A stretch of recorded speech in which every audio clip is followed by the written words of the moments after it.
स्वागत करती हूँ। तो जैसा कि आप सभी जानते हैं, मैं आपको ऑब्जेक्टिव क्लियर करवाऊंगी और जो बच्चे नए जुड़े हुए हैं उनसे मेरी रिक्वेस्ट है कि जो हमारी पिछली वीडियो है वो एक बार देख लें, क्योंकि हमने वर्णमाला के 20 ऑब्जेक्टिव ऑलरेडी कंप्लीट कर लिए। अब उससे आगे के जो IMP ऑब्जेक्टिव है वो करने वाले हैं। तो क्लास स्टार्ट करते हैं। तो हमारा 21 वाला ऑब्जेक्टिव है, इनमें से संयुक्त व्यंजन कौन सा है? ढ, ज्ञ, ड, यण। तो इसका आंसर है ज्ञ। ठीक है।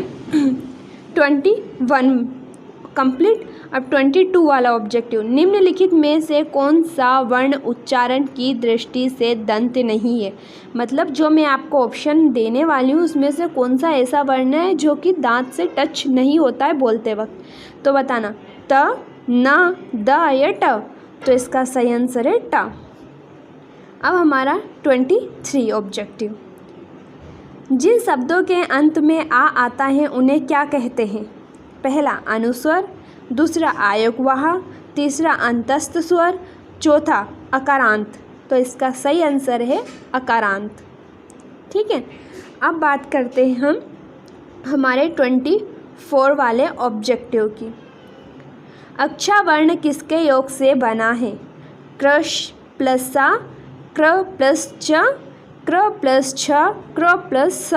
तो इसका आंसर है क्र प्लस श, फर्स्ट वाला, ए वाला। ठीक है। अब हमारा 25 वाला ऑब्जेक्टिव, हिंदी वर्णमाला में स्वरों की संख्या कितनी होती है? पहला ए वाला 10, बी 11, सी 12, डी 13। तो जो इसका सही आंसर है वो डी वाला है, यानी कि 13। अब हमारा 26 वाला ऑब्जेक्टिव, निम्नलिखित में से कौन स्वर नहीं है? फर्स्ट आ, सेकंड उ, थर्ड ए, फोर्थ ण। तो इसका आंसर है ण। ठीक है। अब हमारा 27 वाला ऑब्जेक्टिव, निम्नलिखित में कौन सा टा वर्ग नहीं है? ठ, दूसरा ढ, तीसरा ण, चौथा ध, घ। तो इसका आंसर है घ। ठीक है। उसके बाद में हमारा अगला ऑब्जेक्टिव, हिंदी वर्णमाला में व्यंजन की संख्या है, मतलब कि हिंदी वर्णमाला में व्यंजनों की संख्या कितनी होती है? ए 32, बी 34, सी 33, डी 36। तो इसका आंसर है सी 33। निम्नलिखित में से, ये 29 वाला ऑब्जेक्टिव, निम्नलिखित में से कौन सा पश्च स्वर है? पहला आ, दूसरा ई, तीसरा ज, चौथा ढ। तो इसका आंसर है ए वाला, आ। अब हमारा 30वां ऑब्जेक्टिव, निम्नलिखित में से कौन आयोगवाह है? पहला विसर्ग, दूसरा महाप्राण, तीसरा संयुक्त व्यंजन, चौथा अल्प प्राण। तो इसका राइट आंसर है विसर्ग। ठीक है। अब हमारा 31वां ऑब्जेक्टिव, 6 ध्वनियों का उच्चारण स्थान है? दंती, औष्ठी, तालव्य, वत्स्यर्य। तो इसका आंसर है तालव्य। ठीक है, सी वाला।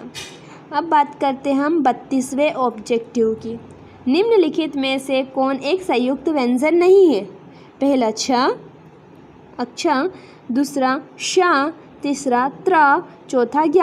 तो इसका सही आंसर है श, बी वाला। 33वां ऑब्जेक्टिव, तालव्य व्यंजन है? च, छ, ज, झ फर्स्ट, या सेकंड ट, ठ, ड, ढ, थर्ड त, थ, द, ध, फोर्थ प, फ, ब, भ। तो इसका आंसर है च, छ, ज, झ। अब हमारा 34वां ऑब्जेक्टिव, य, र, ल, व किस वर्ग के व्यंजन है?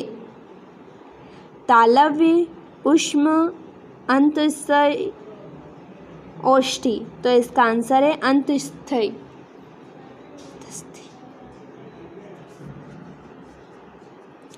हमारा 35वां ऑब्जेक्टिव, अनुनासिक का संबंध होता है केवल नाक से, केवल मुंह से नाक और मुंह दोनों से इनमें से कोई नहीं। तो हमारा आंसर है नाक और मुंह दोनों से।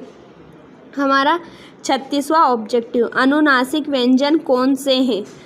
पहला वर्ग के प्रथमाक्षर, दूसरा वर्ग, तीसरा वर्ग के चतुर्थार्थ अक्षर, हमारा चौथा वर्ग के पश्चिमाक्षर। तो हमारा डी वाला ऑप्शन सही है, वर्ग के पंचमाक्षर। ठीक है।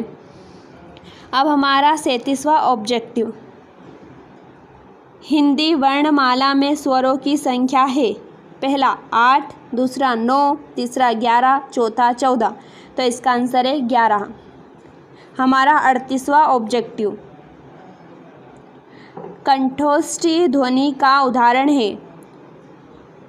पहला और, दूसरा ए, तीसरा का, चौथा ता। तो इसका आंसर है और।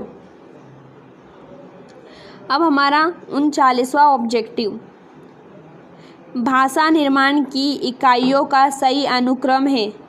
पहला शब्द, ध्वनि, वाक्य, पद, दूसरा शब्द, वाक्य, ध्वनि, पद, तीसरा पद, वाक्य, ध्वनि, शब्द, चौथा ध्वनि, शब्द, पद, वाक्य। तो इसका आंसर है चौथा वाला, ध्वनि, शब्द, पद, वाक्य। उसके बाद में हमारा जो है ये लास्ट ऑब्जेक्टिव है, निम्नलिखित में से उच्चारण स्थान के आधार पर कंठ से लेकर मुख विवर में उच्चरित व्यंजन ध्वनि का सही अनुक्रम है। कंठय, तालव्य, वत्सय, दंत, औष्ठ। या दूसरा वाला, तालव्य, कंठ, औष्ठ, दंत, वत्सय। तीसरा वाला दंत, औष्ठ, कंठय, वत्सय, तालव्य। चौथा औष्ठ, वत्सय, तालव्य, कंठ या दंत। तो हमारा ए वाला जो ऑप्शन है वो बिल्कुल सही है, कंठ, तालव्य, वत्सय, दंत, औष्ठी। ठीक है। इसी के साथ हमारी क्लास समाप्त होती है। अगर आपको ऐसे ही वीडियो अच्छे लग रहे हैं तो प्लीज़ लाइक करें, शेयर करें और सब्सक्राइब करें। Thank you watching the video.